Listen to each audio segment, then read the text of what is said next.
generalmente, bueno, tú, José Luis, también estudiaste economía, entonces sabes que los economistas tendemos a ser bien narrow-minded, así como bien estrechos de mente para entender los fenómenos del desarrollo, entendidos como el gran desarrollo, como el desarrollo humano, podríamos decir. Entonces, lo que hemos querido hacer es eh, conceptualizar este término del desarrollo y separarlo en sus varias dimensiones: desarrollo económico, desarrollo social, desarrollo político, desarrollo eh, personal, que ahí están los temas de ética, de valores, de altruismo, y desarrollo sostenible, que es la dimensión más amplia, más ancha del desarrollo. Y tiene que ver con aspectos también extrahumanos, podríamos decir, una visión más biocéntrica del desarrollo, como dice Max Neff, o una visión constructiva de la vida en general. Y bueno, nosotros estamos tratando de ordenar las clases de esta sección de la escuela, eh, eh, tomando como punto central el concepto de desarrollo y entendiendo el desarrollo como el proceso por el cual las personas, los países, las comunidades avanzan en los caminos de felicidad y de bienestar, que es como el fin no instrumental, diría Aristóteles, o sea, lo que se desea por propio mérito, no porque se quiera conseguir otra cosa. Y ahí en la relación entre medio ambiente, naturaleza y bienestar y felicidad hay muchas cosas que decir. Y eso es lo que queremos explorar hoy día con la clase de ustedes.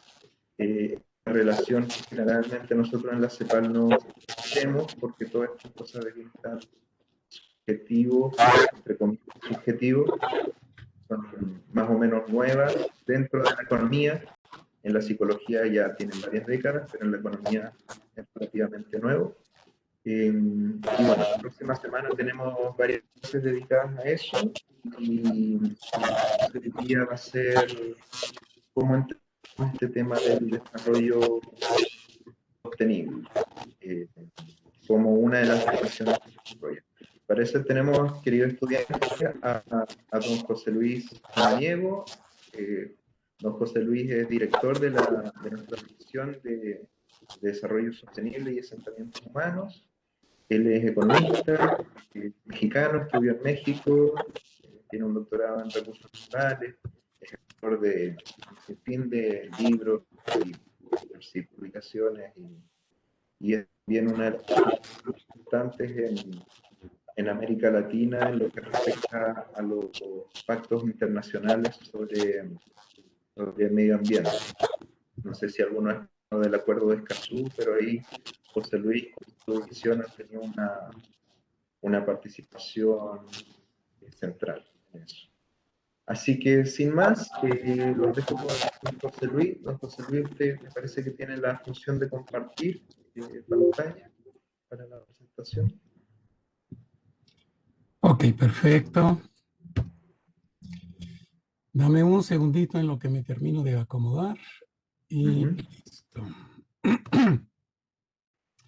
Mira, déjame comenzar con varias cosas que son importantes, que no son parte de un PowerPoint, porque no son graficables en el formato, pero sí son muy importantes.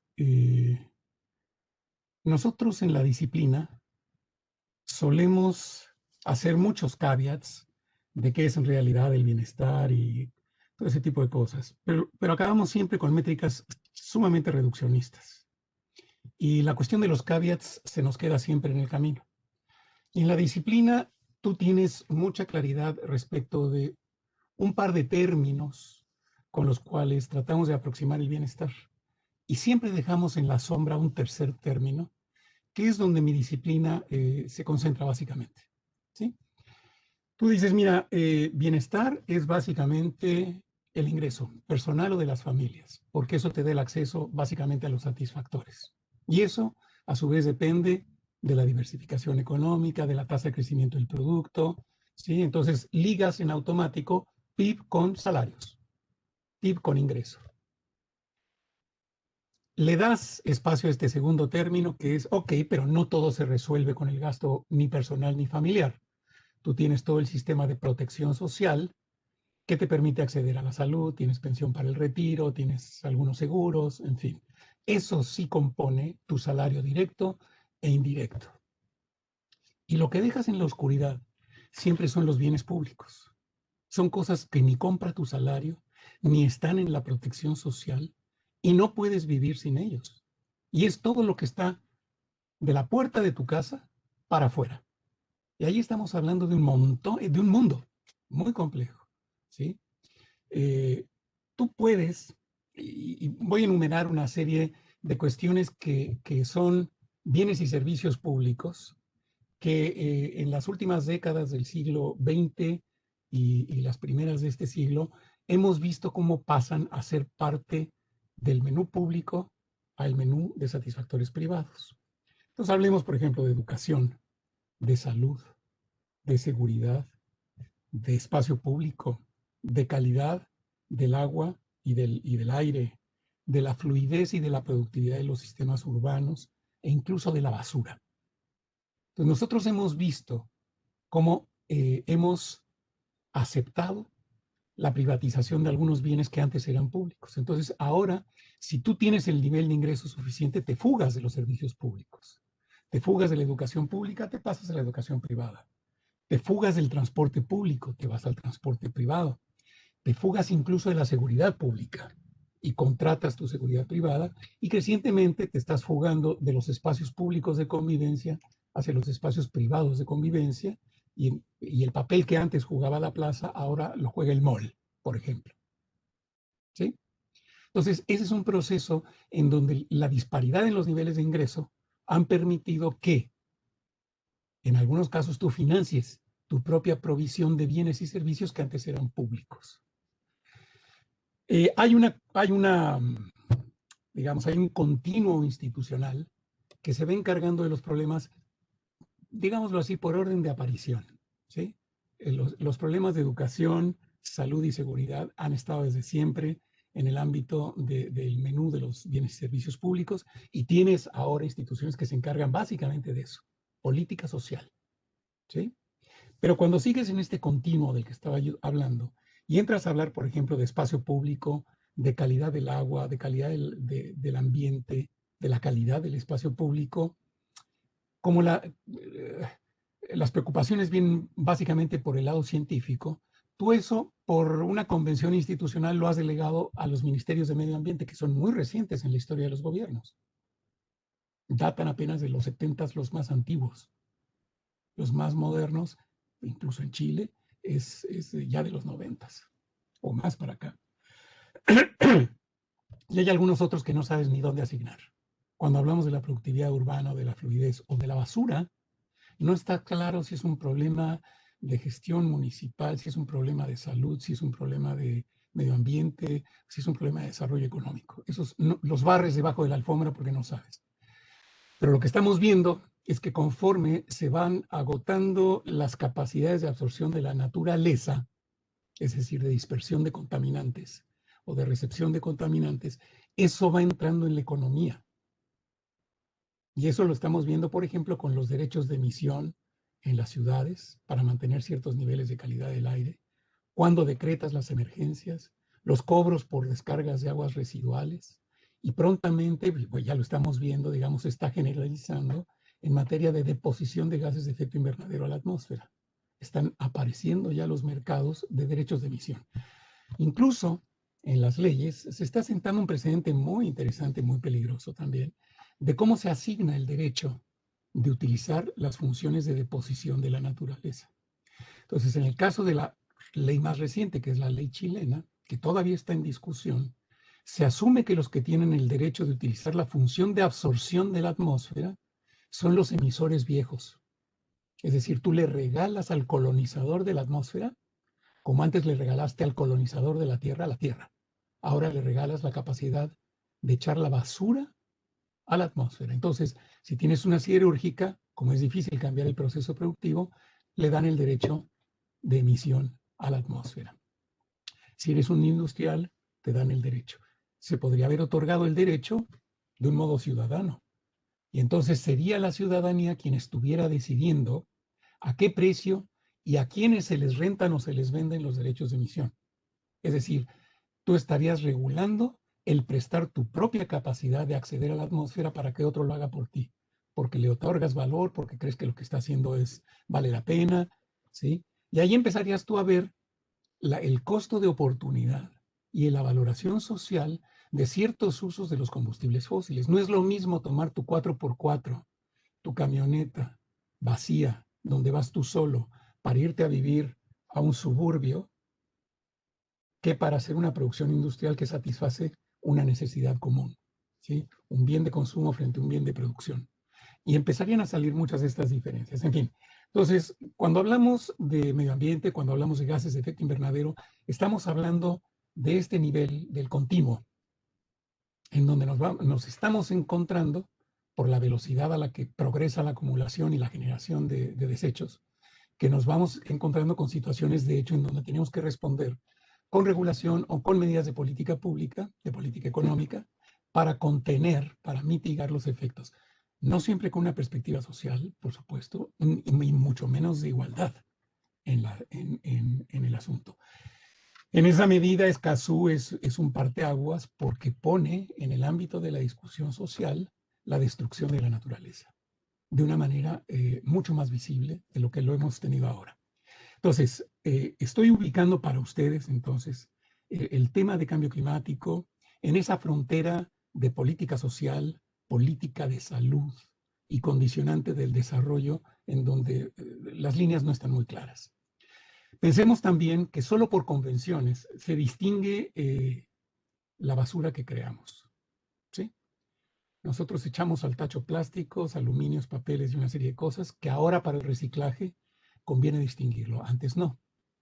Por razones también que ahora conviene distinguir, nosotros cuando prendemos un motor a diésel, gasolina, querosén, combustóleo, estamos generando óxidos de nitrógeno combinados de azufre, estamos generando orgánicos volátiles, estamos generando partículas suspendidas de varios tamaños, estamos generando precursores del ozono, pero también estamos generando gases de efecto invernadero, estamos generando metanos, monóxidos de carbono, dióxidos de carbono, etc. Todo va asociado. 5 de esos contaminantes le hemos dado a los municipios la potestad de controlarlos, ¿sí? Partículas, azufre, nitrógeno y monóxido. Los otros se los dejamos a las convenciones internacionales para la protección de la capa de ozono algunos y para la Convención de Cambio Climático otros. ¿Por qué? Porque así nacieron en la historia. ¿Ok? Entonces, pensemos que cuando hablamos de contaminación local y de contaminación global, en realidad estamos hablando de un continuo de contaminantes que solo por comodidad estamos distinguiendo, pero que los efectos sobre la salud van todos al mismo tiempo y sobre los sistemas económicos también. En el caso particular del dióxido de carbono, que no es venenoso al ser respirado, digamos, sí está teniendo impactos para nuestros ecosistemas y nuestros medios de vida. Entonces no tiene el impacto inmediato matador que tiene el ozono. Es un matador de más largo plazo, más insidioso, más difícil de ver, ¿sí? Pero sí está cambiando las condiciones en las que se desenvuelve la actividad económica, la estabilidad climática y las previsiones que siempre hemos tenido en nuestra mente, siempre, ¿sí? Ya veremos más adelante la verdadera antigüedad de esa estabilidad en las previsiones. ¿Ok? Entonces, bueno, dicho todo eso, veamos cómo anda la contaminación y aquí sí les comparto la presentación. Y perdón la voz porque me resfrié. Vamos a ver. Ustedes me avisan cuando estemos viendo todo.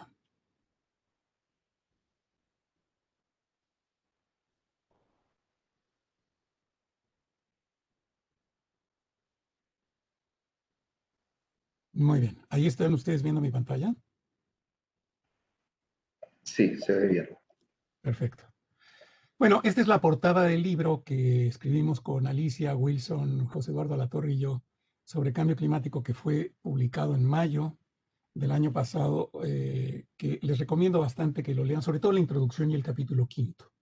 Acá tenemos una imagen de contaminación y ustedes ven que a América Latina no le va nada bien. Acá tenemos la concentración de población que está expuesta a las partículas 2.5 micras, que son las capaces de penetrar las mucosas y alojarse en los alvéolos y que crean un problema de acumulación de contaminantes en el cuerpo humano.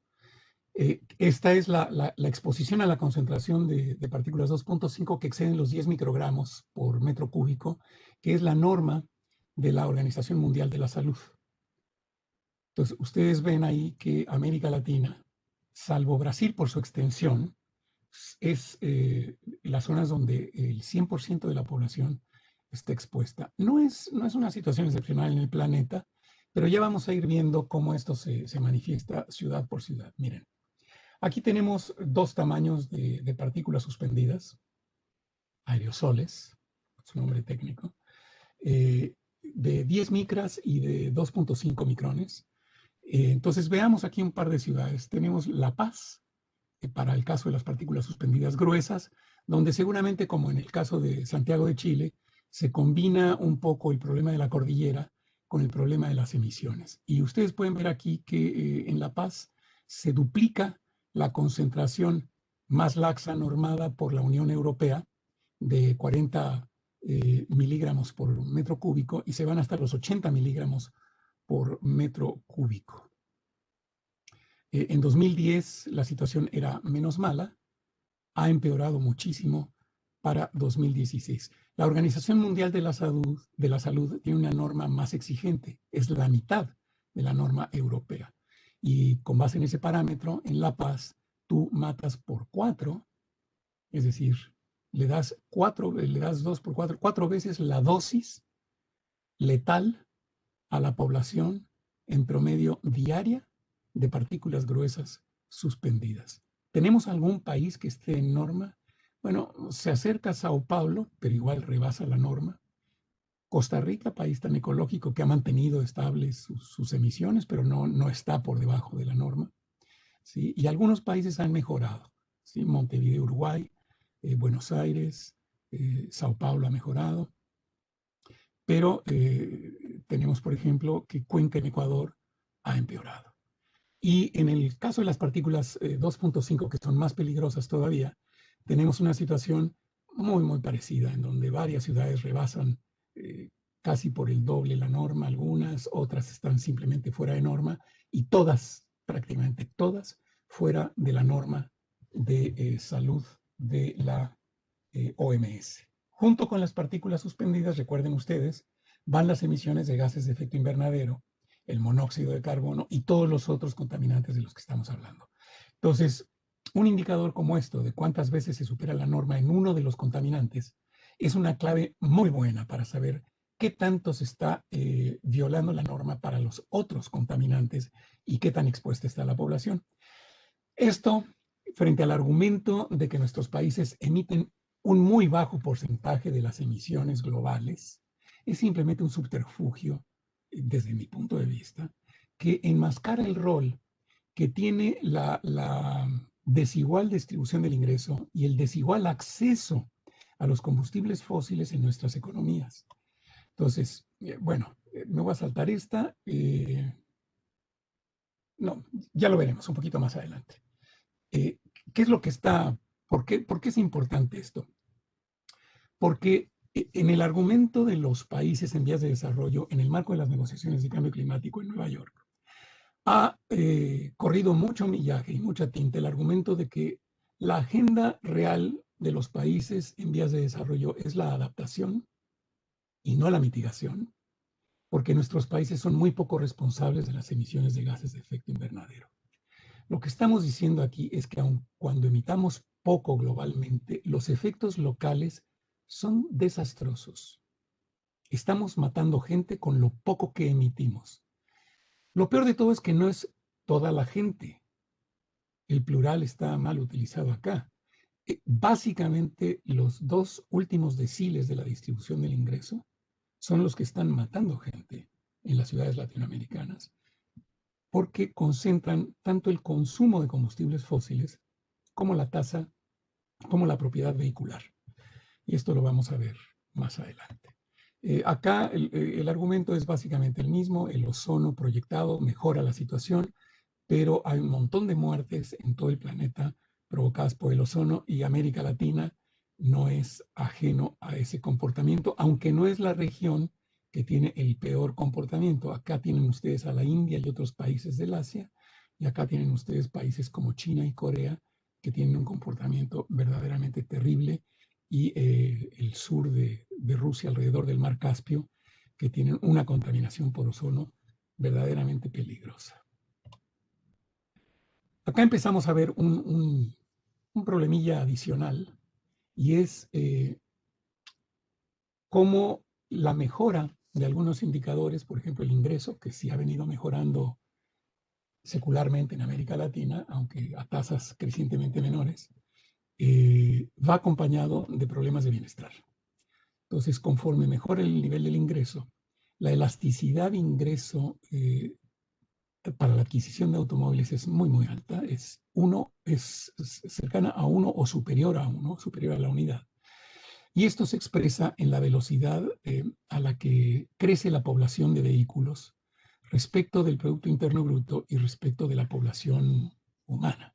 Entonces, tomemos el caso, por ejemplo, de un caso paradigmático. Veamos México, mi país, en donde tienes una tasa de población, digamos, del 1.5% anual, con una tasa de crecimiento del producto de alrededor de superior ligeramente al 2%, pero tienes una tasa de crecimiento de la población vehicular de casi 6% anual.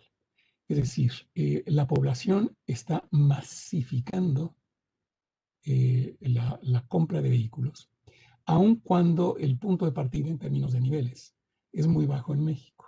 En el caso de México, tú tienes aproximadamente una tasa de 20% de tasa de motorización.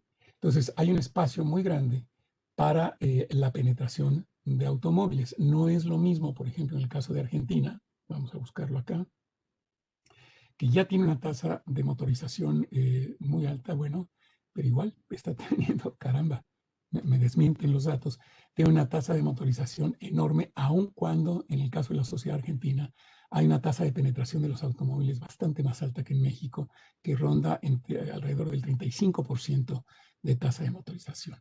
Tiene el caso de Guatemala, que también tiene un espacio para motorizarse enorme.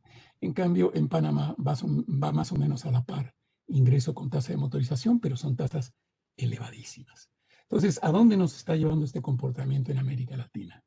Bueno, de continuar esta trayectoria, vamos a aumentar muchísimo la tenencia de automóviles. Piensen ustedes que tenemos una trayectoria como esta, es una sigmoide, en donde acá tenemos una fase de crecimiento exponencial del parque vehicular que después se estabiliza y se vuelve exponencial después de una fase de crecimiento muy lento. América Latina está entrando a esta fase exponencial de crecimiento de la tasa vehicular, de la tasa de motorización. Entonces, si llegáramos a seguir la trayectoria de los Estados Unidos, la sigmoide se aplana cuando estemos cerca del 80% de tasa de motorización. Si los servicios de transporte público, de diseño urbano, de planificación del territorio, pero sobre todo el funcionamiento de los servicios de transporte público y su articulación son buenos, tenemos la esperanza de que nuestra trayectoria de motorización sea apenas de 20 puntos menor y sea más parecida a la de los países nórdicos, y sea del 60% cuando se estabilice la sigmoide. En promedio, la región anda en estos niveles de ingreso, más o menos. Conforme vayamos aumentando, pues irá aumentando esta tasa de motorización. Aquí ustedes ven claramente una aceleración, por ejemplo, en el caso de Brasil, respecto de la tasa de motorización, como empieza a tomar un sentido más curvo, acá también. Y esta es la curva estilizada, digamos, de esta tasa de crecimiento. Evidentemente, las ciudades no están diseñadas para contener esa tasa de motorización, y ya les mostré los niveles de perjuicio que están provocando los actuales niveles de las tasas de motorización. Acá entramos al gráfico donde les muestro el papel que están teniendo los deciles de mayor ingreso tanto en la tasa de motorización, en el uso de los vehículos, como en el consumo de combustibles fósiles, y por lo tanto la responsabilidad claramente diferenciada dentro de la sociedad con relación a las emisiones de gases de efecto invernadero. Tomemos el caso de Guatemala, que es muy evidente, en donde el 10º decil consume un poco más del 60% del total de los combustibles fósiles que se consumen en Guatemala, y el 9º decil consume otro 20%. Entonces, el último quintil consume el 80% del total de las gasolinas que se consumen en Guatemala. Por lo tanto, hacer una política de contención, de sustitución, de contención del consumo de combustibles fósiles, de sustitución de fósiles, de sustitución de los medios de movilidad, de ordenamiento urbano, es una política enormemente progresista. Tomemos el caso de México: 30 más 20, 50% del total del consumo de gasolinas corresponde al quinto quintil. En Chile, otro tanto, 30 más 20 y tantos, es más del 50%. En Argentina volvemos a tener 20 y tantos contra 20, 40 y tantos por ciento corresponde al quinto quintil. Entonces, tenemos una ventana de oportunidad, pero esa ventana de oportunidad tampoco dura para siempre. De poder mantener a las ciudades vivibles, de poder tributar, contener el consumo de combustibles fósiles y de darle una oportunidad al transporte público en las ciudades latinoamericanas, que una vez que se masifique tanto el consumo de gasolinas como de vehículos, va a ser muy difícil de revertir, y tenemos la impresión de que va a ser a costos enormes. En el sector de la energía, y esto es totalmente consistente con esta historia que les estoy contando, el sector transporte es el que lleva la mayor participación en las emisiones provenientes de la energía. Le sigue la industria, siguen los consumos edilicios. Una parte muy menor la tiene la agricultura, pero los edificios tienen un componente bastante importante de consumo a la par que la industria. Pero lo que está creciendo realmente rápido son los combustibles para el transporte. Y es, por cierto, el área donde menos progreso estamos viendo y veremos en la región de América Latina y el Caribe. ¿Por qué? Porque gracias a las reformas en el sector eléctrico que permitieron descargar del sobrecosto de inversión a los sistemas de energías renovables, se han podido lograr precios muy competitivos y que la mayor parte de las inversiones se concentren en energías renovables, como está pasando a nivel global. En cambio, todavía estamos a unos cuantos años por delante para lograr la paridad en el precio de los vehículos eléctricos respecto de los de combustión interna. Y aún en ese caso va a ser un porcentaje muy chiquitito de la población la que va a poder afrontar ese costo. Y bueno, ojalá podamos evitar políticas como las que ya están en vigor en algunos países centroamericanos, en donde con base en la recaudación general se subsidia a ese 20% o 10% de la población para que compren sus vehículos eléctricos, lo cual me parece que, a diferencia de Noruega, es verdaderamente regresivo e inaceptable. Hablamos de una doble inequidad para los países de América Latina en materia de gases de efecto invernadero. Sí, porque hay una baja responsabilidad global en términos nacionales, no en términos si distinguimos por niveles de ingreso. Hay una muy alta vulnerabilidad por los efectos adversos del cambio climático y se pueden materializar en términos de reducciones del PIB en un horizonte de apenas 10 años. Esto está publicado en el libro de la emergencia del cambio climático, y lo que estamos viendo acá son los países agrupados en términos del descalabro que provocaría sobre el PIB un cambio de temperatura entre 2030 y 2050. También hay otros evidentes síntomas de vulnerabilidad, y esto es fantástico. Este gráfico lo hizo Alatorre y es sensacional, en donde tenemos los eventos extremos costeados por año de ocurrencia. Entonces, ustedes van a ver aquí que la escala es distinta para todos los países. Tomen el caso de Dominica, que tuvo 4 eventos extremos de importancia. El de 2007, que prácticamente no provocó daños, al igual que el del 2011. Pero en 2015, un huracán les quitó el 100% del PIB. Y 2 años después, tuvieron pérdidas por 300% del PIB. Dominica no se puede levantar, y menos con una deuda externa, como vamos a ver un poquito más adelante, que los obliga a pagar intereses en lugar de adaptarse. Entonces, Alicia Bárcena siempre ha sido muy enfática en el sentido de desculpabilizar a los países caribeños, porque no todo es mal manejo. Hay un efecto de vulnerabilidad muy grande. Antigua y Barbuda, que no es una isla chiquita, en 2017, y recordarán ustedes que este fue un año donde varios eventos extremos se sucedieron con muy poca distancia en el tiempo, pierde 15% del Producto Interno Bruto. Bahamas en 2004 tiene un huracán que les quita más del 15%. Cuba, que tiene muy buen manejo forestal y de áreas protegidas y manejo costero y restauración de manglares, ha tenido montones de eventos extremos de importancia, igual que Haití, son absolutamente vecinos, igual que República Dominicana, pero solo uno de ellos sí llegó a quitarles 6% del Producto Interno Bruto. Haití solamente en el del 2016 tiene muy poco Producto Interno que le puedan quitar a Haití.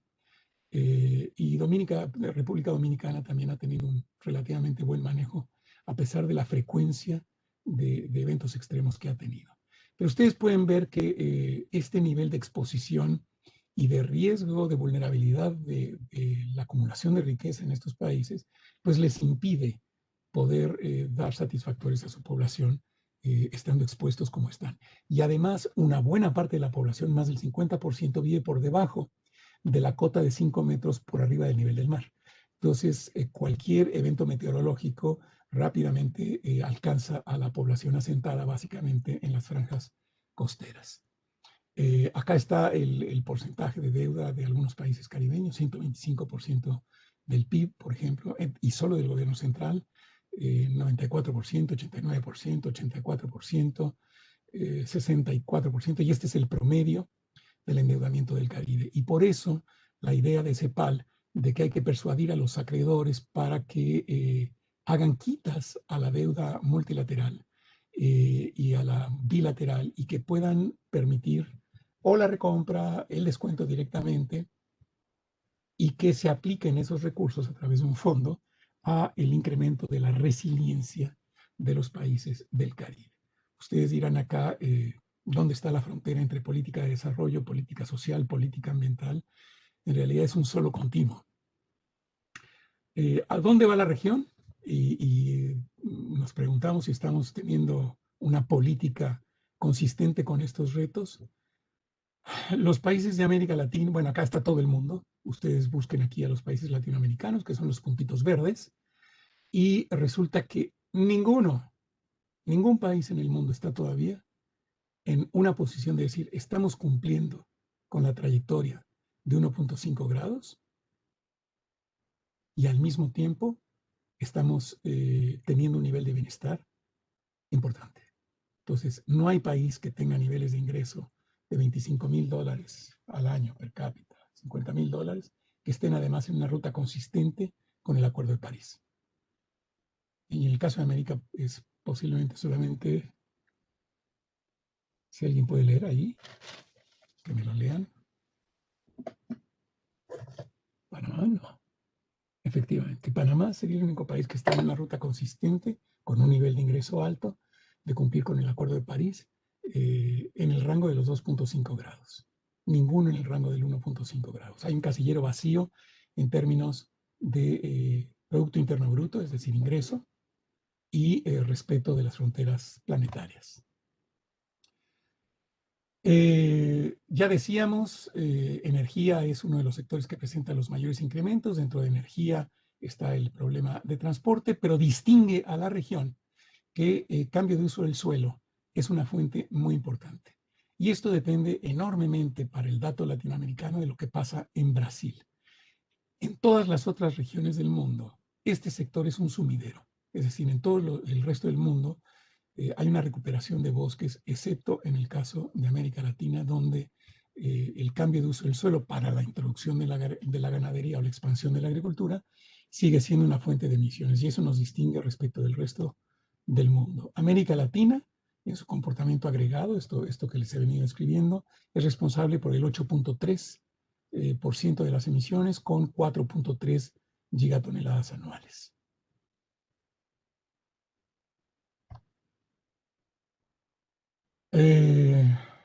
Efectos agregados del cambio climático que son inequívocos, que no puedes decir este es un problema del desarrollo, no.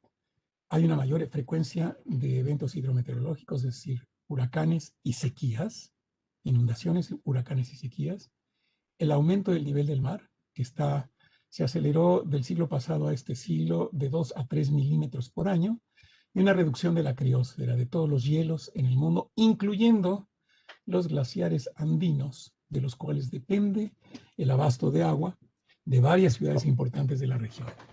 Por ejemplo, la captura de agua de los Andes es crucial para Bogotá, crucial para La Paz, crucial para Quito, crucial para Santiago de Chile, para Mendoza, para San Juan. Cuando eso se vaya, vamos a tener ciudades enormemente estresadas en materia hidrológica. Nos enfrentamos a un futuro incierto si las condiciones climáticas son inéditas para la humanidad. Y sí hay un esfuerzo por acción global muy dilatado, pero todavía vamos hacia un mundo 4 grados más caliente en lugar de a 2 grados más caliente. Y este estilo de desarrollo basado en combustibles fósiles, que fue la gran palanca, la gran humanización, digámoslo así, del siglo XIX y XX, tiene que abandonarse. No sería justo descalificar a los combustibles fósiles. Nos quitaron el rol y a los pobres animales también, de mover la economía a músculo, pero ya tenemos los medios tecnológicos y el nivel de acumulación suficiente como para abandonar el esquema. Miren, ¿a dónde nos está llevando la cosa? Nosotros decimos que estamos perdiendo la seguridad climática. Bueno, la seguridad climática corresponde a esta franja amarilla en la que se desarrolla la civilización, ¿sí? Esto es lo que nosotros hemos conocido históricamente, estos son 10.000 años hacia atrás, es lo que hemos conocido históricamente del hombre de piedra, los egipcios, sumerios, acadios, romanos, etcétera, Edad Media, hasta la fecha, ¿ok? A partir de acá tenemos, junto con la gran expansión en las otras áreas de la economía, basadas también en las economías fósiles, un despegue brutal que nos está llevando a esta trayectoria rosada en el límite superior. Ya en donde estamos hoy, hay precedente. ¿Sí? Este 2000, pongamos aquí 2020, tiene precedente. ¿Sí? ¿Cuál es el precedente? El precedente está acá, el Plioceno medio. ¿Sí? Y si seguimos descontrolado, esto nos va a llevar al Mioceno. Y si seguimos descontrolados, nos va a llevar al Eoceno en el 2200. ¿Qué quiere decir esto en términos de lo que esta gráfica nos está diciendo? No habíamos visto aumentos de temperatura como estos nunca en la historia registrada de la humanidad, sí en la historia de la Tierra, y nos remite a etapas en donde en el hemisferio norte el polo norte existía a ratos, los hielos del polo norte existían a ratos, hasta que se capturaron las emisiones de CO2 en la Tierra, en el petróleo, etcétera, fue que aparecieron los hielos polares de manera estable. Pero con estos niveles de temperatura a los que estamos volviendo, dejan de ser estables los polos y, por supuesto,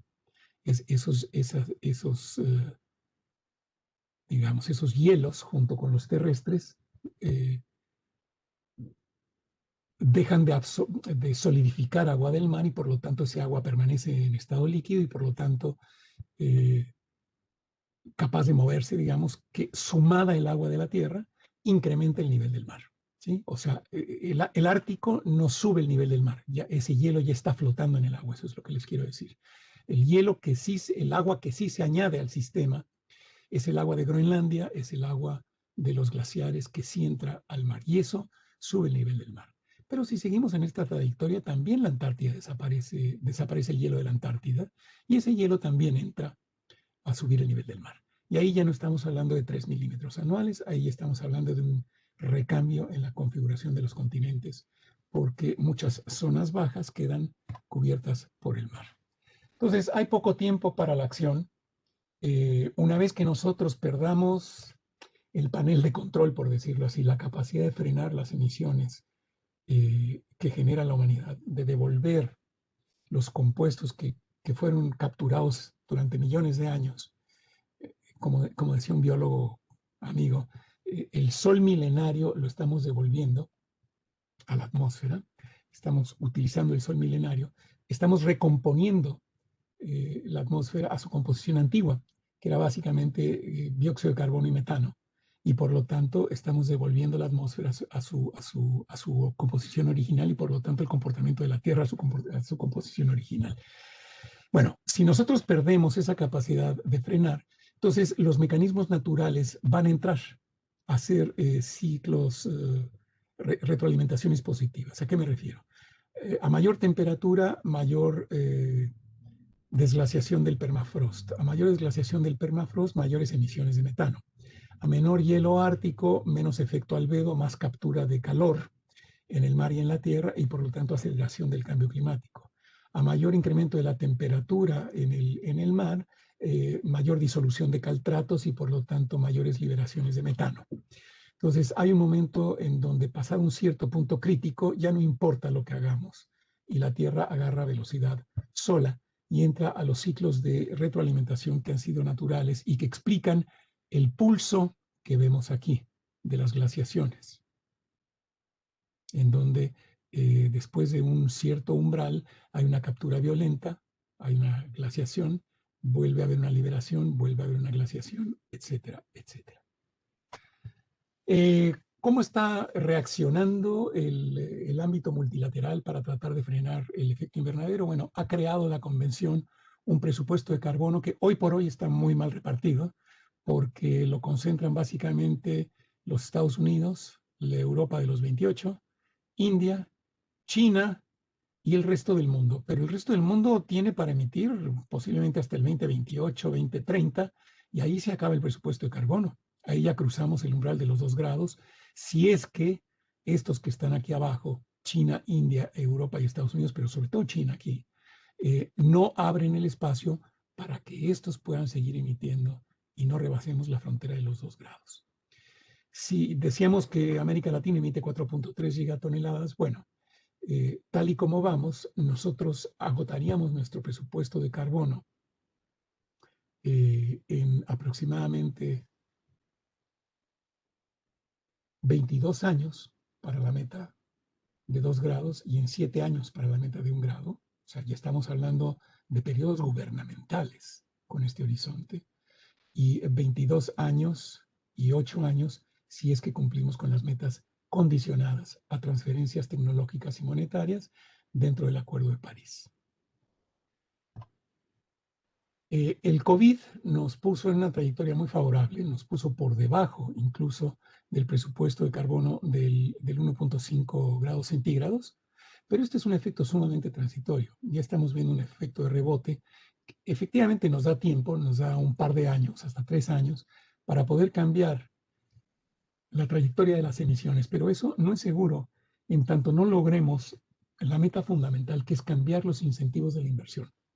Lo que dejamos escrito en el documento del periodo de sesiones es que la palanca clave del cambio es cambiar la rentabilidad relativa de las inversiones. Y eso es una combinación de instrumentos de política económica junto con un entorno regulatorio que permita a la nueva economía surgir. Aquí simplemente tenemos una correlación positiva que muestra también lo del casillero vacío entre PIB y gases de efecto invernadero. Hay algunas ganancias en materia de adaptación importantísimas. Esto está documentado por el GGGI, en donde la restauración de ecosistemas nos genera beneficios que pueden ir de 3 veces por unidad invertida hasta 15 veces por unidad invertida, por ejemplo, en fortalecer los sistemas de alerta temprano o en protección de manglares, donde la región tiene un enorme potencial, nos puede dar un rendimiento hasta de 10 veces por unidad invertida Si mejoráramos la agricultura, los beneficios son de entre 2 y 11 veces. Si la infraestructura fuera resiliente, nos daría beneficios del doble y hasta de 12 veces. Si mejoráramos el manejo del agua, lo mismo. Los beneficios serían de entre el 2 y 7 veces el recurso invertido. Entonces, hay muchas oportunidades de encuentro entre una mejor gestión de la naturaleza, expresada en este caso en la política climática, la política de acción climática, con el bienestar, con la inclusión, incluso con, bueno, en última instancia, con relación al desarrollo sostenible. Este diagrama lo presentamos en el documento del periodo de sesiones. Y la idea era poder expresar estrategias de desarrollo en términos de la convergencia de las tasas de crecimiento necesarias para cumplir con la Agenda 2030 y superar la antinomia entre ambiente y desarrollo. Nosotros decimos que tú podrías representar las 3 dimensiones de la Agenda 2030 con sendas tasas de crecimiento, pero que tienen sus limitaciones y tienen sus trade-offs. ¿Cuáles son estos dilemas? Si tú quisieras cerrar las brechas sociales con este enfoque, reduccionista, que es con la estructura actual, primero que nada, pero con una estructura de redistribución a través de la fiscalidad importante, tendrías que estar creciendo por lo menos al 4% anual y repartir hasta 3 puntos del PIB hasta el año 2030 para poder eliminar toda la pobreza, empezando con la pobreza extrema. Si nos quedáramos solo con la tasa de crecimiento del 4%, igual nos quedaríamos con varios millones de pobres, ¿sí? Tendríamos que combinar la tasa de crecimiento con la tasa de redistribución de modo de efectivamente poder eliminar la pobreza, ¿sí? Acabaríamos con 180, 150 millones de pobres si solo hacemos crecimiento y no redistribución. Al mismo tiempo, tenemos un problema de restricción externa por la estructura económica de las economías y la elasticidad de ingreso de nuestras exportaciones y la elasticidad ingreso doméstico a nuestras importaciones. Esa relación de elasticidades establece una tasa de crecimiento máxima más allá de la cual tenemos problemas de endeudamiento externo, de frenón económico, de devaluación, de redistribución de ingresos que son los típicos ciclos de stop and go de América Latina que son tan destructivos. ¿Cuáles son esas tasas compatibles de crecimiento externo frente a una tasa de crecimiento internacional del 2%? No, Argentina tendría un tope del 1.2%, en general América del Sur del 1.4%, América Central y México, que tienen economías más diversificadas, pongamos que hasta 2.6%. Pero otros países en el mundo que tienen inserciones potentes en el mercado internacional con sectores muy dinámicos, pueden crecer hasta el doble, 5%, 5.6% sin enfrentar la restricción externa. Entonces, lo que ustedes están viendo acá es que nosotros estamos muy lejos todavía de la tasa compatible con el cierre de la brecha social. Tenemos que crecer prácticamente al doble. Pero resulta que o descarbonizamos o paramos el PIB. Entonces, con la tasa de descarbonización que traemos actualmente, que es más o menos menos 2% anual, no podríamos crecer más rápido del 1.2% al año sin infringir el límite del Acuerdo de París, básicamente que estamos tomando como la frontera ambiental. El mundo cayó 5.3% y eso los coloca en línea como para que nosotros pudiéramos crecer más.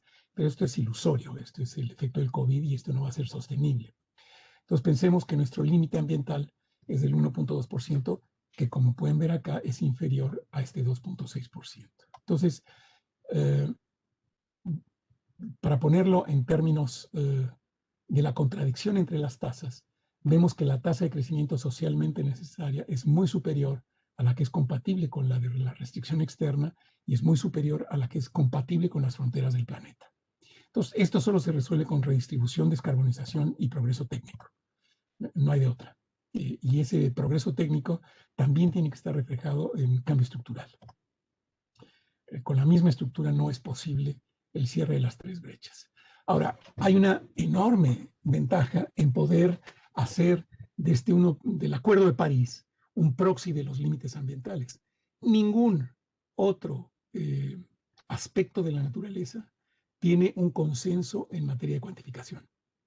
Todos son sectores específicos, país específico, cuánto bosque se puede transformar, cuánta biodiversidad se puede perder, cuánta contaminación aguanta tu ecosistema. Nada de eso, ninguno de esos tiene una unidad de cuenta común. El único parámetro que está consensuado a nivel internacional es el del Acuerdo de París. Y por eso es tan importante la frontera climática para poder hacer el razonamiento integrado respecto de las otras tres fronteras, de las otras dos fronteras. Acá les decía, el COVID nos dio una pequeña ventaja que se va a perder en unos 2 a 6 años, en donde vamos a volver a la, digamos, ya recuperamos la trayectoria anterior, nada más que a un nivel menor, pero esto nos va a cruzar con los escenarios de cumplimiento condicional e incondicional de la región en el marco del Acuerdo de París. Y lo mismo en el resto del mundo. Aquí es otra forma de presentarles simplemente los límites de la tasa de crecimiento. Y entonces, para poder cerrar estas tres fronteras simultáneamente, y en donde se verifica al mismo tiempo la inclusión, el relajamiento de la restricción externa y el respeto a las fronteras del planeta, son estos 7 sectores que estamos proponiendo en el documento del periodo de sesiones. Podría estar complementado con 1 o 2 más, tal vez, no está muy claro, en donde la cuestión digital es más bien un habilitador, porque en términos de frontera ambiental no es nada bueno. Genera una capa de materialidad adicional y además tiene un consumo energético creciente y está generando muchísimos residuos, pero es indispensable para lograr el nivel de inclusión necesario para la vida que estamos teniendo en este instante y no dejar a nadie atrás. Ahora, la transformación de la matriz energética sí reúne las tres ventajas simultáneamente. Lo mismo la movilidad sostenible y la mejora en la calidad de los espacios urbanos. Lo mismo la industria manufacturera para la salud. La diversificación con base en la bioeconomía y los sistemas naturales. También la economía circular y también el turismo sostenible reúnen las tres condiciones de ser buenas para las personas, para el planeta y para la prosperidad. Adicionalmente, y esto lo propusimos como una estrategia de mediano y largo plazo, para el corto plazo hay una serie de opciones que son particularmente importantes. Por ejemplo, restaurar los servicios públicos. ¿Cuáles? Bueno, la calidad y la cobertura de los servicios de agua y saneamiento, los sistemas de pagos por servicios ambientales para su restauración, el rescate y el apoyo a los sistemas de transporte público, el fomento al retrofit de vehículos de combustión interna a eléctricos, el fomento al retrofit de vivienda y, por supuesto, el fortalecimiento de la economía y el cuidado. ¿Cuáles son las características de todos ellos? Tienen un alto multiplicador del PIB, tienen una alta intensidad de empleo, son bajos en importaciones y todos ellos no solamente respetan la frontera ambiental, sino que incluso los requerimientos de salud que tienes en este momento. Entonces, tienes toda una estrategia a disposición para el mediano plazo y para el corto plazo. Lo que siguen son láminas donde se documentan una por una las ventajas. Voy a tomar 2 nada más para no agotar el tiempo de preguntas y respuestas y no pasarme de los 4 minutos que me quedan. Acá ustedes tienen los costos normalizados de la producción solar y eólica. Por ejemplo, aquí tengo el caso de Chile, en donde la eólica, en el caso de Chile, está por debajo del menor costo registrado de los costos de los combustibles fósiles. ¿Sí? Esta es la franja, esta es la varianza de los precios de los combustibles fósiles y tenemos que hay alternativas renovables que ya están fuera del precio menor de los combustibles fósiles y muchas de las alternativas compiten con ventaja cuando los combustibles fósiles están en la franja baja. Y recordemos que los combustibles fósiles tienen un alto nivel de volatilidad. Esto hace que, por ejemplo, con el sistema de subastas, en lugar de tener generación por megawatt a $100, tenemos generación por megawatt a $30. Y esto es lo que tenemos en las subastas de todo el 2018-2019 en América Latina y el Caribe. En términos de generación de empleo, estos son los empleos creados, digamos, perdón, aquí el cursor se me fue. Estos son los empleos creados en un escenario de transición energética elaborado por el BID en donde cuanta más renovables tengamos, más empleos se generan en términos netos, de lo que sabemos en la matriz insumo producto de Chile, se generan 2 empleos por unidad de energía fósil contra 7 empleos generados en renovables y en eficiencia energética. Y ustedes pueden ver aquí cómo también con la matriz insumo producto de Chile, vemos que por gigawatt generado se generan 82, 61, 83, 83 dólares con renovables con respecto a los 40 de valor agregado que se generan con energías fósiles. Entonces, son buenas para el empleo, son buenas para el resto del PIB, son buenas en términos de precios al consumidor y son buenas en términos de la huella ambiental. ¿Sí? Acá me parece que esta es más clara. Acá tenemos los costos en Ciudad de México. Aquí entro al sector transporte eléctrico, que tienen las mismas o muy parecidas ventajas. Acá tú tienes el eléctrico de carga rápida, el eléctrico de carga lenta, y tú ves cómo ya es más barato operar por kilómetro estos que los de diésel Euro 5 y Euro 6. Y esta información es consistente para Los Ángeles, para China, para Ciudad de México y para Santiago de Chile, en donde el costo de Total Vehicle Ownership Operation Costs son 20% más baratos que operar con combustibles fósiles. Ahora, cierto que hay que superar la barrera de entrada del costo inicial de adquisición más alto, pero estamos en el proceso de convergencia, están bajando los costos de las baterías enormemente y además tengo yo la impresión de que estamos cerca de lograr que el hidrógeno como combustible, no como celda eléctrica, sino como combustible para motores de combustión interna, sea un competidor del, de los combustibles fósiles en muy pronto plazo. Lo mismo les puedo yo decir de las prácticas agrícolas y ganaderas en términos de captura de carbono, 3 veces la productividad, 0 efectos sobre el empleo, etcétera. Lo voy a dejar ahí, yo creo que el argumento está claro. Hay opciones tanto de mediano como de corto plazo para tomar decisiones más sensatas, más eficientes, más efectivas en torno, en términos de lograr los 3 pilares de la agenda de desarrollo sostenible simultáneamente. Ya estamos viendo como en algunos países, como en el caso de Chile, los NDCs están jugando un papel importante, está jugando un papel importante, por ejemplo, el hidrógeno, la captura de carbono en ecosistemas naturales, y esto es alentador. Pero hay mucho que hacer en materia de los instrumentos de política económica, subsidios, como los contabiliza el Fondo Monetario, en términos de los tributos que recauda la región, todavía en términos del financiamiento climático, en fin, yo creo que hay mucho terreno por mejorar. Termino con lo de las conclusiones. El cambio en el rumbo de la inversión es la clave y eso implica cambios en política económica, cambios regulatorios, normas, financiamiento, todo debe de estar alineado. Podríamos beneficiarnos muchísimo también en resiliencia y restauración de ecosistemas. Tenemos que cambiar las métricas. El PIB no nos está llevando a un buen lugar, nos está llevando a un muy mal lugar. Tendríamos que estar pudiendo contabilizar el cambio en la naturaleza y el PIB no se hace cargo de eso. Solo vale la naturaleza una vez que es destruida. Y creo que tenía un mensaje más por ahí para ustedes. No, creo que ya, con eso es suficiente. Abierto a preguntas y respuestas. Muchas gracias, José Luis. Buenísima presentación, mucha información. Y, y bueno, no sé si entrega un panorama tan esperanzador, pero yo creo que todos estamos interesados en el tema, así que eh, queda abierto el espacio para discusión y preguntas. Yo diría, estimados, que pudieran hacer las preguntas directamente a través del micrófono, así generamos más interacción, si les parece.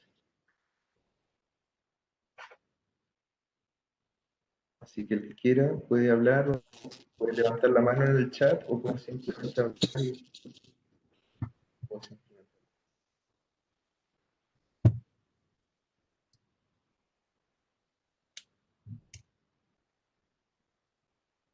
Francisco, tienes la Hola, palabra. yo tengo una pregunta. que es respecto al gráfico de las tres brechas, ese crecimiento del 4% con igualdad. Sí. Se te fue. Catalina, hola.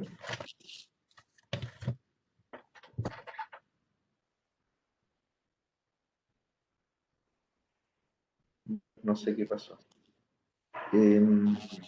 Hola, hola, ¿qué tal, profesor? ¿Me escuchan? Sí. Hola, mi nombre es Francesco, no tengo una buena conexión, entonces tengo el vídeo apagado. Pero mi pregunta era sobre el gráfico que hablaba del ¿Me bienestar. escuchan? Hola, ¿me Y escuchan? Sí, se superpuso, Catalina. Está preguntando Francesco Temperini ahora. En cuanto termine él, te damos la palabra a ti. gracias. Y mi pregunta era si era posible un desafío para el futuro construir un indicador multidimensional para medir el desarrollo con el enfoque en la agenda, con los tres pilares de desarrollo sustentable y también el bienestar humano, además del PIB, yendo, como se dice, beyond GDP. Y si para ustedes puede ser una dirección, medir algo multidimensional que incluye todo en un mismo indicador. Gracias. A ver, ahora vamos a ver. Catalina nos dejó una pregunta en el chat. Vamos a ver. Dice, no se escucha mi micrófono. La pregunta. Dice si la redistribución es entre países de América Latina o no, y qué pasa con los países desarrollados del resto del mundo.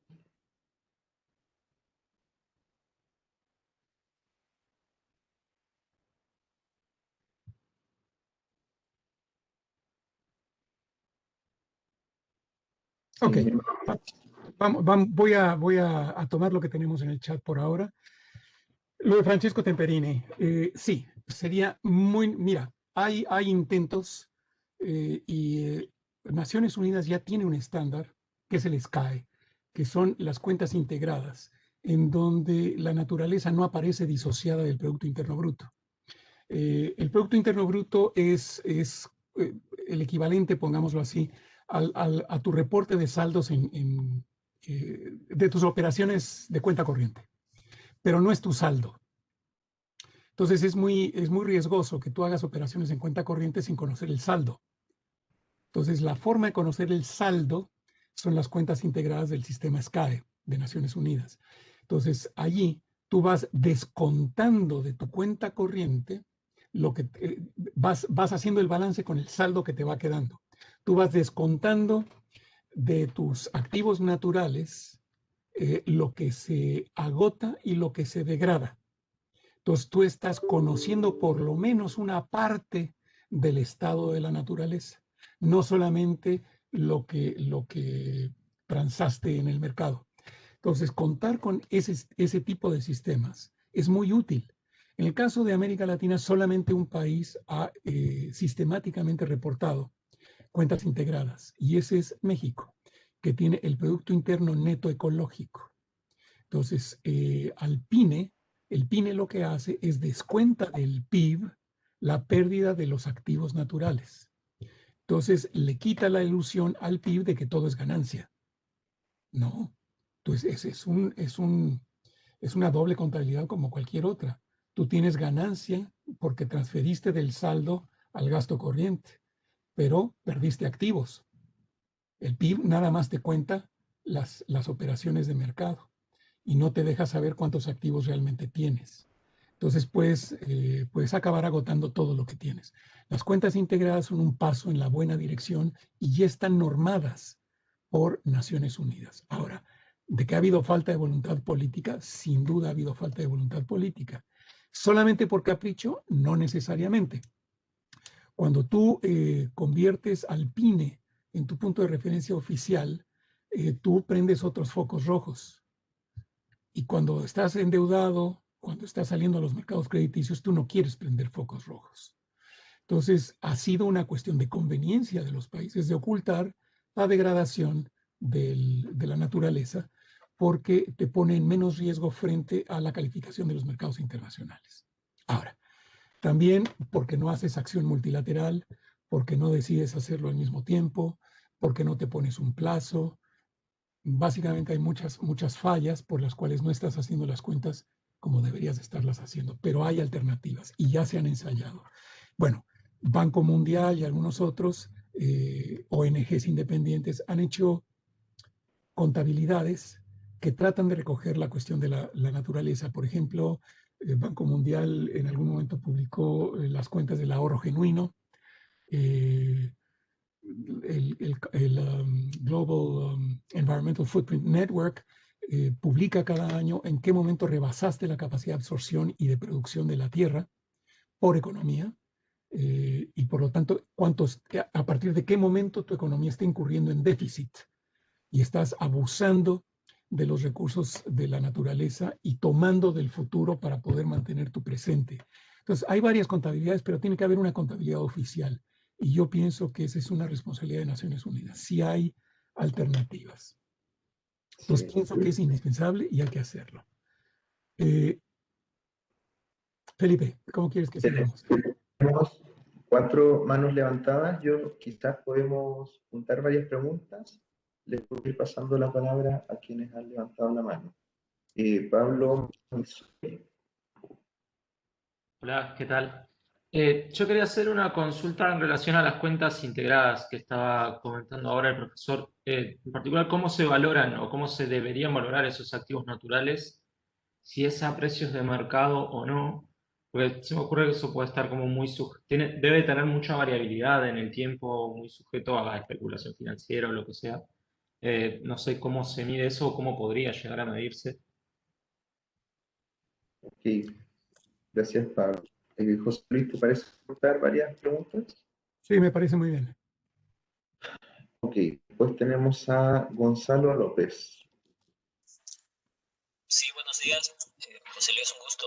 Bueno, mi pregunta va en línea en que cómo los países que somos altamente dependientes de los ingresos que vienen de la explotación de hidrocarburos, podríamos iniciar un proceso de transición, o sea, a una producción más sostenible. O sea, te lo pregunto esto porque, por ejemplo, para hacer inversiones sostenibles y demás, se necesita recursos, ingresos, y muchas veces estos recursos pues vienen de la explotación de recursos naturales, y a la vez dejar de explotar recursos naturales pues significa perder ciertos ingresos que puede generar desequilibrios en la economía del país. Es como un poco relacionado a esto de salir del extractivismo con más extractivismo.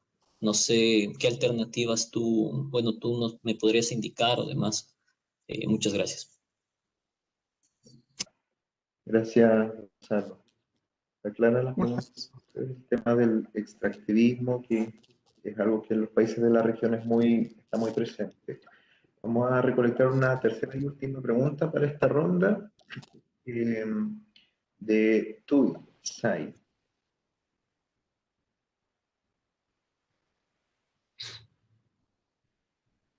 Estás con el micrófono apagado. Buenos Ahí. días, profe. Sí. Buenos días, profe y Felipe. Tengo una consulta. Es que según su gráfico, la emisión de carbono por China y India es grande, pero si se divide en per cápita, creo que no es grande. Perfecto. súper, vamos a empezar a contestar ahí entonces. Voy a empezar con la de China e India y tiene toda la razón del mundo. Esa es una convención, de la Convención Marco de Cambio Climático, medir por país. Ha habido un debate importante, trascendente, y yo creo que no está saldado para nada respecto de cómo contabilizar, si es per cápita o si es por país. Y efectivamente, si es per cápita, China tiene emisiones todavía muy bajas e India tiene emisiones bajísimas. Evidentemente, el esfuerzo que tienen que hacer los países desarrollados por reducir sus emisiones se multiplica, crece, si hacemos la contabilidad per cápita. Por ejemplo, en el caso de los Estados Unidos, las emisiones pueden ser de 25 toneladas per cápita, mientras que en India no llegan a la 1,5 toneladas anual per cápita. En cambio, si tomas a China, China hoy es un emisor más importante que los Estados Unidos, y tiene todo sentido el argumento de Bush primero y después de Trump, de que primero China tiene que hacer algo, cuando en realidad su población emite alrededor de 2 toneladas per cápita, cuando el americano medio está emitiendo 25 toneladas per cápita. Entonces, claramente es un argumento para reducir, para nivelar las comparaciones, que está políticamente motivado. De hecho, la contabilidad oficial de la Convención Marco de Cambio Climático es sobre la producción de emisiones, en lugar de contabilizar el consumo de emisiones. Entonces, por producción de emisiones, por ejemplo, los europeos han desplazado emisiones evidentemente hacia China. Entonces, la producción de emisiones está del lado chino, pero el consumo de carbono incorporado en el comercio está creciendo en los europeos, porque las importaciones a las que no se les cuentan las emisiones no han parado de crecer, no han reducido sus emisiones. Entonces, es bien distinto el resultado global si uno cuenta producción o consumo y si uno cuenta país o per cápita. Y en el caso de este comentario es muy acertado. Luego, ¿con qué precios se puede medir y valorar degradación y agotamiento? Ciertamente es un debate. Ciertamente es un debate, pero es el mismo debate que plaga no a la dimensión ambiental, sino, pongámoslo así, todo lo que se sale del mainstream, pongámoslo en términos suaves. Los estadísticos que durante el siglo XX decidieron qué se imputa y qué no se imputa en el consumo de los hogares son señores blancos del mundo occidental y básicamente de 2 países anglosajones, ¿sí? Esos señores decidieron que tú sí podías imputar el valor de renta de una casa, pero no ibas a imputar el valor del servicio doméstico que te da una esposa, por ejemplo, ¿sí? Y por lo tanto no se le dio ningún valor a la economía del cuidado, pero sí se le da un valor estadístico en Naciones Unidas a la renta imputada de una casa. ¿Por qué? Porque no se querían distorsionar los mercados inmobiliarios de estos 2 países. Pero es una decisión de señores blancos mayores de edad, ¿sí? De países anglosajones, no contar el trabajo no pagado de las mujeres en el ámbito doméstico. Lo mismo pasa con los recursos naturales. Tú puedes tener una variabilidad en los precios con los que tú contabilices. Podrías contabilizarlo, digamos, en algún momento tienes que salir de las unidades físicas y tienes que convertirlo a unidades monetarias. Pero aunque tengas incertidumbre respecto de si es el mejor precio con el que estás tú valorizando, por lo menos lo sacas del anonimato estadístico. Y yo creo que eso ya es una ganancia. Entonces, habría que incurrir, digamos, en todas las opciones metodológicas, pero ir avanzando en el camino correcto. No hay que dejar el silencio estadístico para la naturaleza. Tenemos que ser conscientes de que nos la estamos acabando y a qué ritmos. Y luego, sobre la pregunta de los hidrocarburos, hay varias cosas.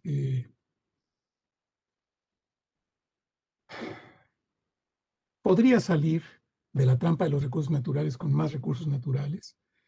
Puedes, pero tienes que tener un plan. Tienes que tener un plan de innovación, de agregación de valor. Tienes que tener un plan para poder utilizar los recursos con los que vas a contar. Por ejemplo, los árabes. Los árabes sí se están diversificando porque saben que se va a terminar la era del petróleo y de esa fuente de ingresos. Son los árabes los que están invirtiendo junto con los europeos en los parques solares de solar concentrada en Marruecos, por ejemplo. Y están en la vanguardia de las inversiones en materia de energías renovables. No se van a quedar solamente con el petróleo.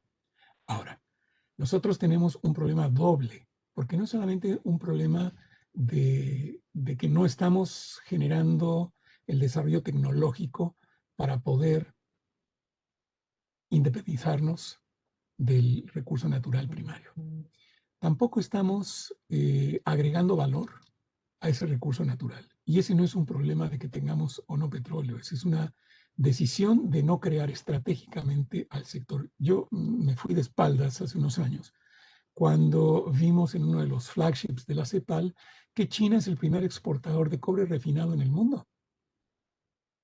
Cuando Perú y Chile han sido históricamente los principales productores de cobre, nunca le han metido dinero para poderse apropiar de la refinación. Y va a llegar un momento en que la minería secundaria, es decir, el reprocesamiento de lo que ya se extrajo en materia de metales, va a ser la norma. Va a pasar con el aluminio, va a pasar con el cobre, está pasando ya. Y ahí nos vamos a llevar como países latinoamericanos la sorpresa de que nadie quiere más materia prima virgen en la economía. Es suficiente con la materia prima, con la materia reciclable que ya está allí. Entonces, no estamos desarrollando el plan de independencia. Segundo, no estamos aprovechando las ventajas que hemos venido acumulando históricamente. Y tercero, dejamos que la estructura tributaria se vuelva completamente dependiente de uno o dos recursos naturales. Y eso también te impide diversificarte, ya no porque no tienes las opciones tecnológicas, sino porque no tienes el espacio fiscal para hacerlo. Problema de Costa Rica, por ejemplo. Costa Rica en este momento no puede eliminar los combustibles fósiles porque se queda sin fuentes de recaudación. Entonces le cuesta muchísimo trabajo aceptar la electrificación del transporte público, porque se queda sin fuentes de ingreso. Entonces tú tienes que poder fomentar también la diversificación tributaria para poderte, junto con la tecnológica, independizar de los combustibles fósiles. Eso es lo que pienso yo. Perfecto, José. Hay tres palabras más pedidas. Carolina, ¿estás por ahí? Ya, sí. Yo estaba pensando que en este tema tan importante, y quizás que no se menciona tanto, es la voluntad política. Y la voluntad política en países como los nuestros, en los que a veces los intereses de los grupos económicos tradicionales pesan bastante. Si bien uno sabe que el costo de entrada para cambiar a tecnologías más amigables con el medio ambiente es alto, pues en este momento, muchas veces también se podría explicar por la voluntad política de que no es un buen incentivo para la clase política. Pero no sé cómo si eso ha cambiado en los últimos años o si es un problema que de todas maneras tenemos que considerar hoy. Sí, buena pregunta, Carolina. José, yo te propondría comentar esta pregunta de forma individual, ya que es un poco distinta a las demás preguntas que hay pendientes. Sí, mira, yo creo que aquí hay dos problemas serios. Uno es, pongámoslo así, la inercia de las narrativas. ¿Sí? Hay un cuento viejo que se construyó a principios de los 90s que sigue pesando mucho, en donde efectivamente tenías que hacer un sacrificio enorme para irte hacia lo verde y entonces, sí, todo era más latoso y las ventajas no eran tan evidentes. Era como que todo es más caro, todo es más latoso y digamos, solo porque tuvieras realmente una vocación ambientalista o porque tuvieras una cosa de esas, pero no hacía mucho sentido. Pero esa narrativa ya se hizo vieja y no hemos, o habría que estar insistiendo y actualizando la narrativa. Lo que yo les trataba de mostrar en las láminas finales es que cuando tú empiezas a escarbar te encuentras con que esa narrativa no se sostiene. Es más barato hacer el cambio que mantener el statu quo. Crecientemente te cuesta más mantener la trayectoria que cambiar de trayectoria. El documento del pedido de sesiones documenta cómo te sale más barato moverte a una penetración de 50% de renovables en la matriz energética en América Latina que mantener lo que están planeando los planificadores energéticos de 24%. Te sale más barato. Si hay integración, te sale considerablemente más barato. Ya hoy apostar a energías renovables en el mercado es más barato que apostar a energías fósiles. La narrativa de que, por ejemplo, el gas natural es una buena opción de transición también ya perdió el sustento económico.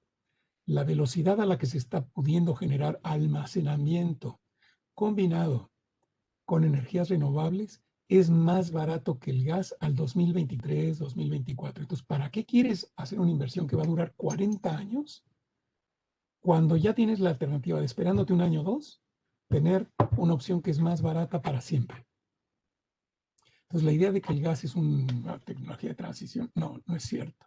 En energías renovables es más barato. Ya existe el modelo de negocios que en transporte público te hace más barata la operación de los vehículos eléctricos. Ya está la evidencia de que es más barato trabajar en sistemas agrosilvopastoriles integrados que con ganaderías extensivas.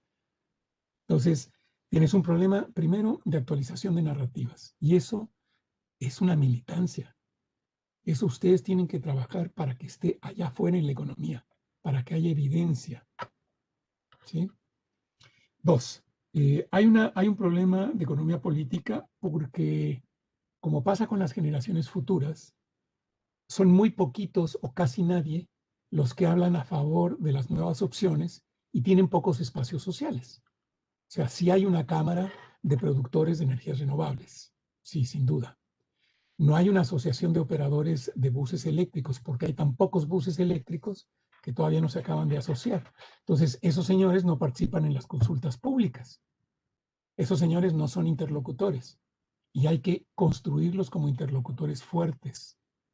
¿Sí? Entonces, tienes el problema de la narrativa, el problema de la debilidad de los nuevos actores y tienes una inercia respecto de los resultados que ya están comprobados de las viejas fórmulas. Pongo un ejemplo acá, que es súper evidente y entre doloroso e irritante. Los programas de recuperación de la pandemia.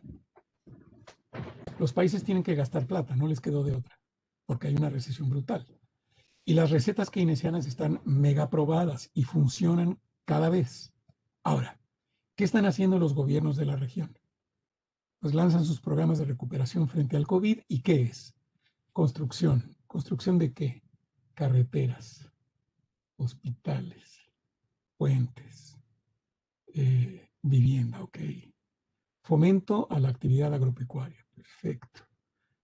Fomento a la capacidad de consumo. Gasto para las empresas que están en dificultades, en tanto no despidan gente, perfecto. ¿Dónde están las condicionalidades ambientales? No hay. ¿Sí? A que bajes tus emisiones. Hay condicionalidades sociales, a que participen las mujeres en la estructura de dirección de esas empresas que estás rescatando. No hay. ¿Hay obligación de que las actividades agropecuarias en las que tú te quieres recuperar sean verdes? No las hay. ¿Hay un programa, por ejemplo, para la penetración de renovables? No. ¿Hay uno de transporte público en las ciudades latinoamericanas, de las cuales depende el 70% de la población? No. Entonces tú dices, bueno, a ver, esto en 1992 te lo creo. Ya en el 2008, con la crisis financiera de Lehman Brothers, ya entró en la discusión de Naciones Unidas la recuperación verde. De ahí sale el término del Green New Deal. Y hubo países como China que adelantaron programas de inversión en infraestructura de ultra alta frecuencia en transmisión de electricidad, en trenes eléctricos, etc. Alemania metió la Energiewende para independizarse del gas ruso, en fin. En América Latina no hicimos nada de eso. Yo me acuerdo que el programa emblemático de Lula fue el fomento a la industria automotriz para los autos de 1.5 litros. O sea, persistir en la carbono intensidad. Ahora, 12 años después, cuando ya maduraron varias tecnologías y la discusión sobre la recuperación, sobre lo verde, resulta que el reflejo de las economías para la recuperación no toma para nada en cuenta las ventajas de lo verde. Entonces, estás tomando opciones que son menos eficientes, menos eficaces para cumplir con la Agenda 2030 de lo que podrían ser. Entonces, ahí también hay una falta de formación de los cuadros, que llegado el momento de la emergencia no están preparados para responder de manera alternativa.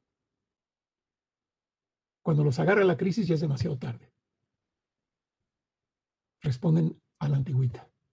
Entonces, yo creo que tenemos una tarea muy importante como profesionales de ir cambiando la narrativa y de ir preparándonos para que en la siguiente crisis estemos listos para responder de la manera adecuada.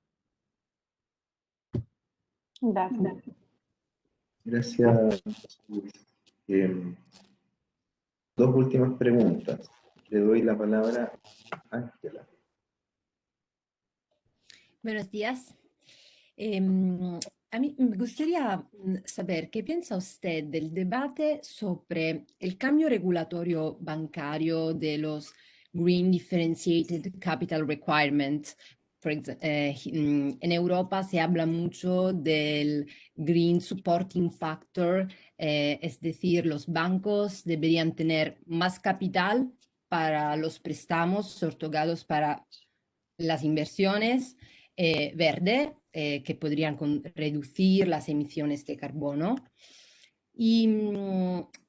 Pero en el mismo tiempo, el problema podría ser una mayor inestabilidad financiera. Es decir, ¿cuál es el resultado benéfico claro, cierto, en las inversiones verdes o tenemos un riesgo de inestabilidad financiera con este cambio en la regulación de los bancos y en particular si pensamos este cambio regulatorio en América Latina y todo el problema de la vulnerabilidad a los ciclos financieros internacional, la financiarización de la región, podría ser problemáticos. Aquí en Europa se habla mucho de esto, no sé, ¿qué piensa usted? Gracias. Muchas Y la gracias. última pregunta de Tui. Tui. Sí, profe. Sí. Tengo una pregunta. Sí, ya escribí en el chat. Es que los países del norte ya hicieron su desarrollo con las revoluciones industriales y ahora ellos contaminaron el planeta. Y ahora dicen que los pobres no pueden seguir su camino porque van a contaminar más el planeta. Entonces,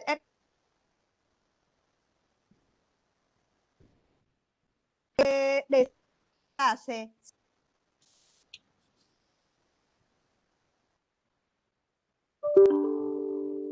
Parece que hay un problema de sonido, pero se pregunta cuál es el camino para los países del sur para poder desarrollarse.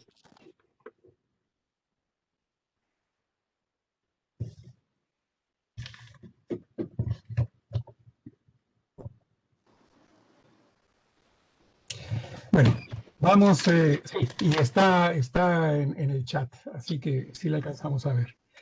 Empiezo con la pregunta de Ángela. Déjame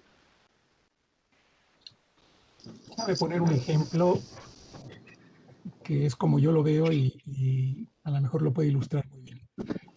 Paraguay se está transformando rápidamente en una economía, en una potencia exportadora, particularmente de carne, está deforestando el Chaco.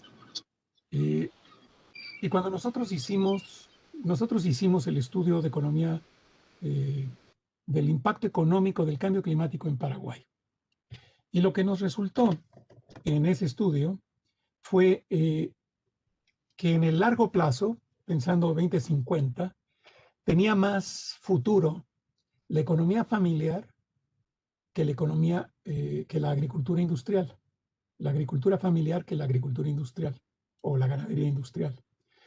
Porque lo que mostraba el impacto de largo plazo de los modelos climáticos era el desecamiento de la zona del Chaco. Entonces tú tendrías que hacer obras de infraestructura muy importantes para poner bajo régimen de irrigación lo que hoy se está convirtiendo en la base de la agricultura comercial de Paraguay. Ahora, yo soy un banquero paraguayo y tú eres un ranchero paraguayo y vienes y me pides dinero para tu rancho Y yo digo, bueno, ¿cuáles son tus cuentas? Y tú me haces tus cuentas muy bien y yo te presto dinero porque yo no veo el riesgo climático. Yo no estoy obligado a hacer un análisis de largo plazo del comportamiento del clima en Paraguay, en la zona donde está tu rancho. Y entonces tú tomas un préstamo hipotecario conmigo porque quieres expandir y tomas un crédito de refacción para comprar la maquinaria y nos encontramos con que tú empiezas a tener dificultades con tu producción más adelante y que tienes dificultades para repagar tu crédito. Y entonces mi préstamo se convierte en un stranded asset porque tú y tus vecinos están sujetos al mismo estrés hídrico y por lo tanto al mismo estrés económico y toda la zona se vuelve inviable para ese tipo de préstamos y yo me encuentro con una cartera vencida que tengo que declarar quiebra y entonces el contribuyente paraguayo me tiene que rescatar. Ese es el riesgo que yo veo de no meter los riesgos climáticos. Lo mismo pasa si yo meto un oleoducto en la costa de Ecuador, que va por Guayaquil, y no me obligaron a hacer el análisis de la subida del nivel del mar. O yo estoy con un nuevo desarrollo inmobiliario en la zona residencial de San Isidro, en Buenos Aires, y no tomé en cuenta la subida del nivel del mar y el impacto que eso tiene sobre el comportamiento del Río de la Plata. Entonces, si yo no tengo criterios de valoración del riesgo climático, yo estoy generando una serie de préstamos, de activos, que pueden acabar muy mal. Entonces, yo creo pero al mismo tiempo, si yo soy el banco 1 y yo pongo todos los criterios y el banco 2 no los pone, pues el banco 2 hoy tiene operaciones y a lo mejor después rescatan al banco 2 y yo me perdí ese mercado. Entonces, hay un problema tanto de incorporación de los criterios como de coordinación para incorporar los criterios. Lo ideal, en mi opinión, sería que, por ejemplo, los bancos centrales tuvieran una previsión de riesgo climático sobre el sistema financiero. De modo que cada operación de riesgo tuviera que poner inmovilizado en el Banco Central una porción de su capacidad de préstamo. Eso achica el negocio de cada banco. Entonces, cada banco va a tratar de alejarse de las operaciones riesgosas por cambio climático. Y entonces, naturalmente, se van a ir a operaciones más seguras y más verdes. Entonces, el hecho de que exista una directriz de riesgo del Banco Central hace que el conjunto de la banca se vuelva verde y baja la tensión de la competencia entre banco y banco, obligando a que haya una coordinación general. Y entonces ya queda a decisión de la banca de si toma riesgos a sabiendas de que puede acabar con un stranded asset o se aleja de esos riesgos. Yo creo que el efecto agregado es alejarse de esos riesgos e ir financiando cada vez más opciones verdes. Ahora, no todo riesgo viene por una cuestión física. Puede haber un riesgo normativo, en donde, como está pasando en todos lados, para el año 2030 estén prohibidos los vehículos de combustión interna.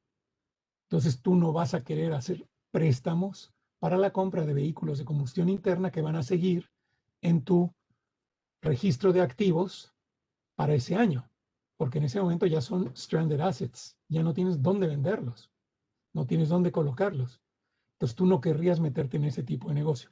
Entonces tú tienes los riesgos físicos, los riesgos climáticos, los riesgos regulatorios y por supuesto más abstractos los riesgos reputacionales, que tu consejo de administración decida que esas operaciones ya no son buenas y que tú entonces te encuentres con que te tienes que deshacer de ellas.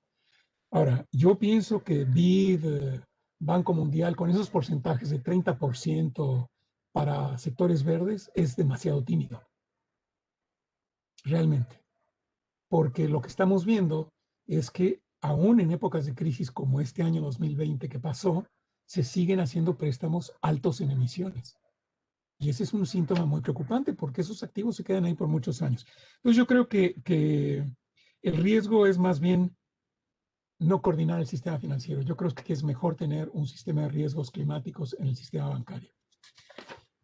Ahora, con relación a los países desarrollados ya contaminaron y nosotros, ¿por qué no podemos? Sí, sí podemos.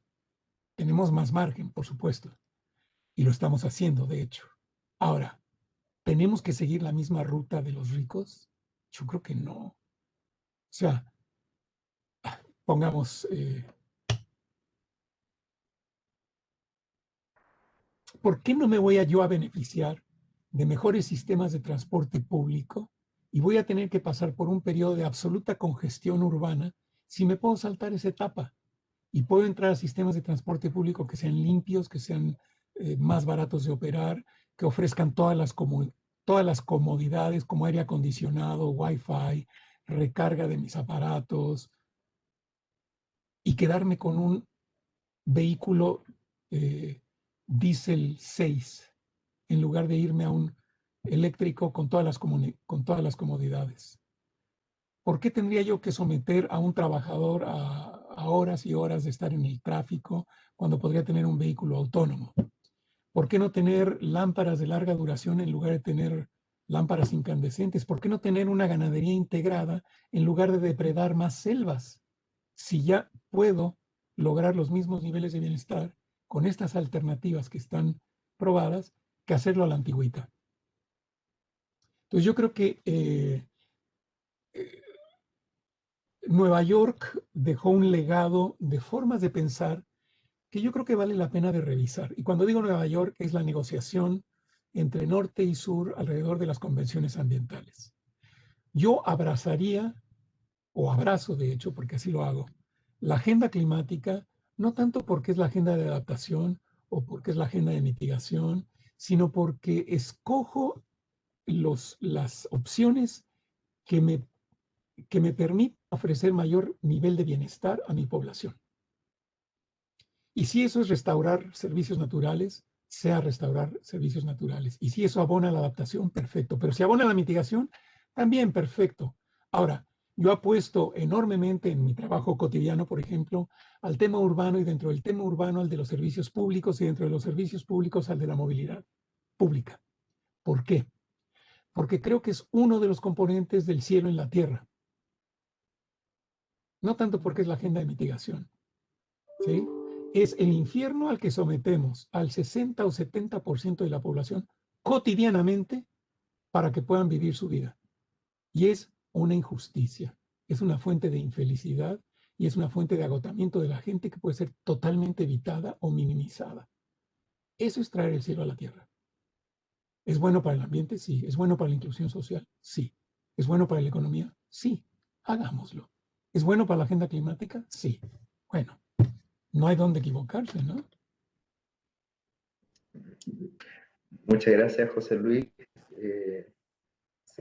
Cuadraste el círculo, como se dice finalmente, y eso nos conecta a las próximas clases, cuando hablaremos sobre el significado del desarrollo y el verdadero significado del desarrollo, que ya acá José Luis adelantó. Te agradezco un montón tu presencia, tus clases, tu paciencia y tu pedagogía. Estuvo muy buena la clase y nos vemos mañana, estimados, para demás clases. Bueno, muchísimas gracias a ustedes. Muchas gracias a todos. Echarse 1 hora y media de este rollo no es nada fácil. Gracias, muy interesante. Gracias. Muchas gracias a todos. Cuídense mucho. Nos vemos mañana. Chao. Gracias.